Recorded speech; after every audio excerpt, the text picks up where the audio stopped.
Guys আজকে আমাদের exam, but আমার ব্যাগে কি কি আছে সব বন্ধুরা সেটা জানতে চাইছে। তো এই হচ্ছে আমার ব্যাগ এক্সাম হলের জন্য। এই দেখ আমার ব্যাগে কি আছে। বোর্ড, পেন্সিল বক্স আর কিছু নেই। আচ্ছা, ফার্স্টে আমি বার করছি হচ্ছে আমার জলের বোতল। যেহেতু যেহেতু আমি কিছু পারবো না, তাই জন্য বসে বসে শুধু জল খাবো। আচ্ছা, তারপরে আছে মানি ব্যাগ, যেটা বহুত বড় লোক, ওই জন্য মানি ব্যাগটা নিয়ে এসেছে। এটা আমি প্রতিদিন ভুলে যাই, আমার বলছে ওদিক দিয়ে, এটা আমি প্রতিদিন ভুলে যাই, আজকে নিয়ে এসেছি। আর একটা ফোন আছে, এটা ছাড়া বড় লোক। আচ্ছা, গ্লাভস আছে। বহুত যদি ঠান্ডা আমি- পড়েছে। যদি আমি ওই খোলাই শুধু এসবই আছে, পড়াশোনা কিছু নেই। সানগ্লাস। এটা এখন ঢোকাবো এখানে।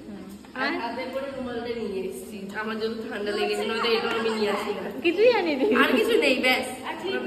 হ্যাঁ হ্যাঁ, ব্যাগের সাথে ক্লিপ আছে, এই ক্লিপটা আর এই আইফোনটা আছে। আর আইফোন আছে, আর কিছু নেই। এই জামা ব্যাগ খালি, দেখ কিছু নেই। আর আমি দেখে নিস তো গাইস। আর নিজে আমি আছি আমার সাথে। আর আর আজকে আমি এক্সামটা দেবো নিজে নয়, আমার যে ফোন ধরেছে সে আমার এক্সাম দেবে।